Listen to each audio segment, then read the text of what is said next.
Hey, I'm Steve Mignoggi here at SEMA Central with a very important guest. This is Peter Brock, a legendary designer. You've been at this for decades, and tell me about your career path. Well, I was 80 years old last night, so that'll give you an idea what the time spread on it was, Steve. Yeah. And you started out at 19 years of age? I started out at 19 years old working at General Motors Design, and I was fortunate enough to work under Zora Duntov and Bill Mitchell and design the Stingray Corvette. So that was sort of my first big job out of art school. I went to California Art Center College of Design, and then I went from there directly into General Motors Design. Wow. And of course you worked also for Ford. We know a little bit about that, or Ford products. Well, I left actually General Motors because I started at 19, and at that time you had to be 21 to get a race driver's license for SECA. So as soon as I turned 21, I built my first race car, headed back to California. And I was actually working for Max Balchowski's garage, built the Old Yellers. Old Yellers. Old sure. Yellers out there.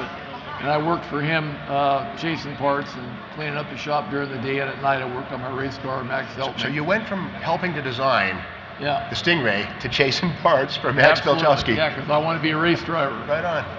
And then, of course, Carroll Shelby had just won Le Mans, came to see Max Balchowski at that time to drive the Old Yeller for the last season.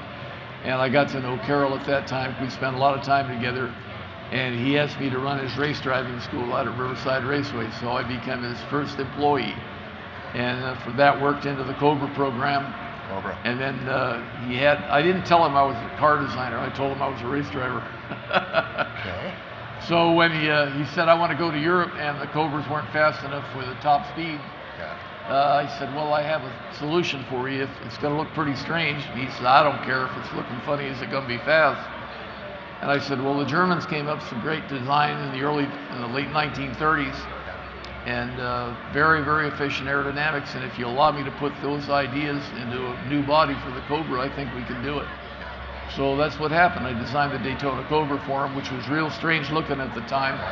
Got a humpy roof and a chopped off tail on the back end. And everybody thought it was really ugly. As soon as we went fast, everybody thought it was beautiful. Right. Now, of course, that would be the Cam back, Dr. Cam, German aerodynamicist. It was actually, that whole theory came up from another German named Reinhard König von Fauschenfeld. But that was too late, so the media called it the K-line tail. And because he was working with Dr. Kamm, everybody thought it was Dr. Kamm, but it was really König von Fauschenfeld. You heard it here first. I didn't know that. Didn't know that. Well, that's great stuff. Now, I got to say, I'm 52 years old.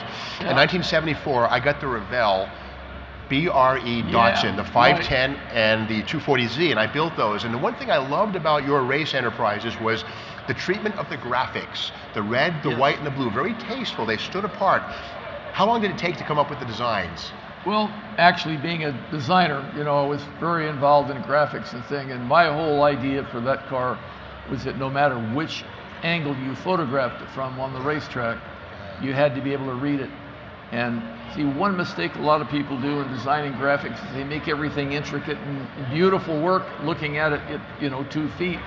But when you look at a race car, you've only got a few seconds to see it going down the track, so everything has to be very bold. So that whole livery was designed that you're going to see it for about 2 seconds and it's going to be gone, and you better have the identity. So that's where that whole thing came from the graphics. Big numbers on the race car. Very advanced thinking. I mean, way ahead of its time when most guys were using shoe polish on their cars. Yeah, exactly. Now, a very professional approach to racing, of course. Now you ran the Datsun team, and how many years was that successful for you? Well, we had 4 major years. We started out, actually 5 or 6 years. We started out racing the Datsun 2000s and won the Pacific Coast Division Championship the first year with those. Then the second year we developed into the 240Z. We won 2 national championships with that car, John Morton driving.